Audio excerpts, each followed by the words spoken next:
Kumakain sila ng baboy, samantalang sabi ng Biblia nila ay bawal ang baboy. Kung walang talata na panlaban daw na pwede na kainin sa baboy, hindi pa baboy ang pinag-uusapan. Ano kasi mga nangyari ito? Anong karapatan? Ito po, kung sila masaktan, ito'y matibay natin pagmamahal at pag-ibig sa kanila. Ito po. Sabi niya rin kanina sa kanyang pananalita, ang Biblia daw ay salita ng Diyos, napunta sa Biblia. Samantalang ang paksa namin tanda ng matuwid na reliyon. Nalalayo eh. Ano po? Well, pagbigyan po. Sabi niya, ang Biblia daw, ang author nito ay si Mateo. Eh kung babasahin natin ang aklat ng Mateo, eh, hindi si Mateo may author. Ibang tao. Halimbawa pa lang po, ano po? Kung si Mateo ang author niya, nasan si Mateo sa unang chapter? Wala. Pangalawang chapter, wala pa rin. Pangatlo, wala pa rin. Pang-apat, wala. Pang-lima, wala pa rin. Pang-anim, wala. Pang-pitong chapter, wala pa rin si Mateo na sinasabing si Mateo daw ang author ng libro. Pang-walong chapter, wala pa rin. Pang-siyam, yun, lumitaw na si Mateo.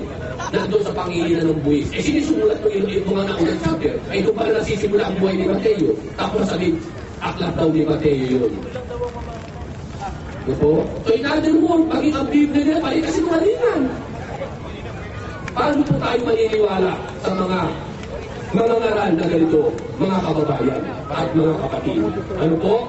Ituloy natin ang mga tip na tanda. Well, naipakita ko na po sa inyo, sinagot natin, isa sa tanda, na matuloy ang isang reliyon kapag ang reliyon yan ay nagtuturo na iisa lamang ang Diyos na dapat kilalanin.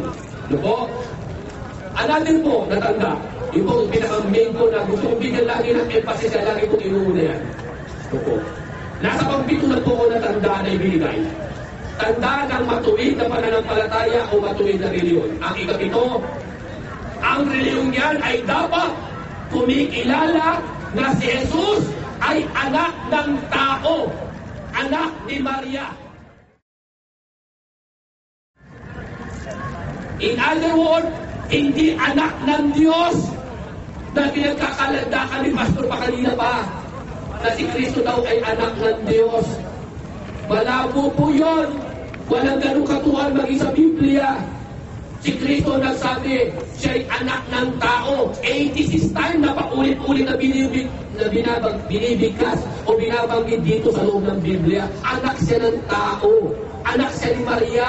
Hindi siya anak ng Diyos. Lalo na ang banal na Quran ay nagbanggit na siya ay anak ni Maria. No po, Malmasiyo ibnu Maryam illa Rasulun.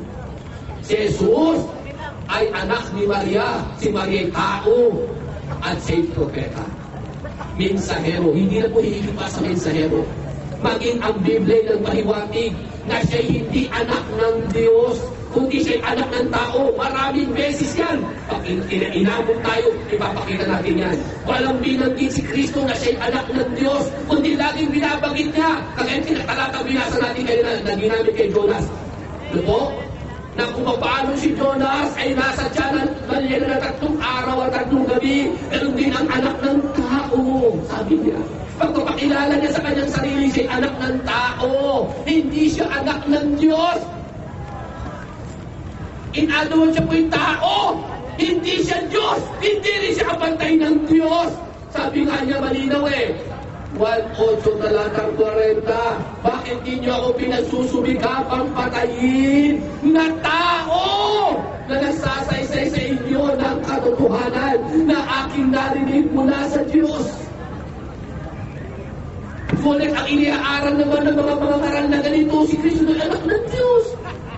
For God so loved the world down that He gave His only begotten Son, whosoever believeth in Him shall not perish, but have everlasting life.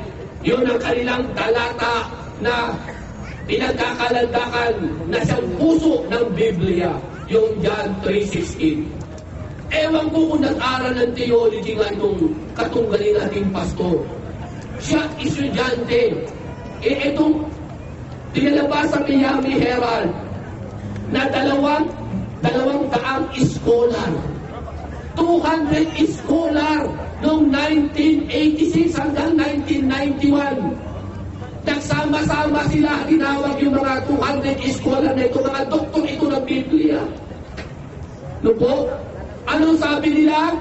Na ang John 3:16 na for God so loved the world ay isiningit sa Biblia. Hindi katotohanan! Peke! Kaya yung kanilang paniniwala, peke. Last 2 minutes, Ustaz. Bigyan ko ng kopya si Pastor, hindi niya alam nung Miami Herald. No po, na pinalabas, ang sabi ng mga 200 scholar, yung John 3:16, hindi yan kasama sa Biblia. Hindi totoo yan. Isiningit yan at sinabing kasama sa Biblia. Sino may sabi? Scholar nila. Ito po kopya, Pastor. Pero po kung external, internal evidence. Yung gusto ulihin ng kopya, lalo mga Christian, ito po medyo dinamihan ko ng konti, ako naman pipulubi na, kaya medyo ito lang po nakayanan ko. Ito po, ako po yung lingkod ng Allah na sa kapila ng aking kahirapan sa ngayon ay pinasusulikan ko po may parating ang katotohanan sa ating mga kaubayan. Tanggapin naman ng Allah ang aking pagsusulikat nito, mga minamahal ko, mga kapatid. Magandang gabi po. Isa pa takbir, mga kapatid. Isa pa para marinig tayo sa radyo. Okay, ganyan po karami yung mga nandito po ngayon sa Quezon City Circle sapagkat tayo'y live ngayon. Nabulol pa ako sa akin ng mga sister, nabulol si brother. Live po tayo ngayon sa DWWD 1134 kHz. Paglilinaw naman, Pastor, meron po kayong 5 minuto. Take it away, brother. Maitanong ko lang po. Sige po. Nag-aayin po ba kayo? Ay, hindi nga po yan, Ano po nasa piling niyo po? Sa patilya po, pababa. Opo, nag-ahit po ako eh. Okay, salamat. Pero hindi po ako nag-ahit yan, yung barbero ko. Salamat po. Narinig po naman. Basahin po natin siguro, pakibasa po yung Hebrews 1:8. Hebrews 1. Nagamit ko po yung Biblia Kristiyano po. Ano? Oo. Lumisan-lisan ho. Sige ho. Pakibanggit na lang po. Kung gusto niyo po yung... Hebrews 1:8, ganito po pagkakasabi. Ngunit tungkol sa anak ay sinabi, ang iyong luklukan o Diyos ay magpakailanman, at ang sentro ng katwiran ay siyang sentro ng iyong kaharian. Pakibasa mo rin po. 9 to 10. Hanggang 9 to 10 po. Inibig mo ang katwiran at kinapuputan mo ang kasamaan, kaya ang Diyos mo ay nagbuhos sa inyo ng langis ng kasayang higit sa iyong mga kasamahan. At ikaw, Panginoon, ng pasimulay, lagay mo ang kinasasaligan ng lupa at ang mga langit ay magawa ng iyong mga kamay. Nabasa ko na po.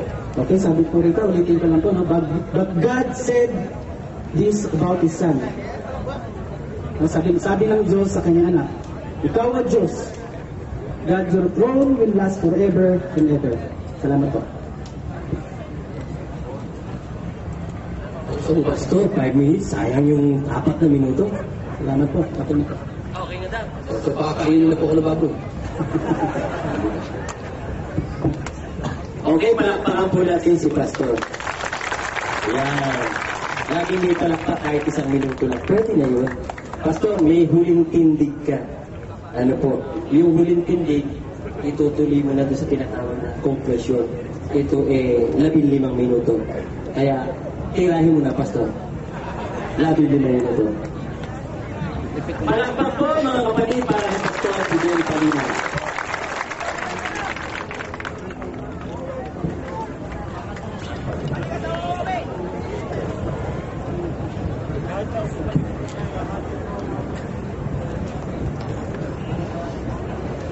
Maraming po salamat ulit. Sa conclusion po natin, marami na po tayo napakinggan, marami na po tayo narinig. Kayo na po maghusga at kayo na rin po magsasaliksik sa alak ng ating napag-aralan. Nang matuloy na rin yun. Ang reliyon ay ginawa ng tao upang makalapit sa Diyos. Sumalig sila sa mga simbahan, sekta, denominasyon, para gawin instrumento na makalapit sa Diyos. Hindi po yun. Tanging ang Panginoon Jesus lamang ang daan at ang buhay at ang tuhanan. Makita po natin ang katotohanan nito. Ang katotohanan nito ay papalayan po sa atin.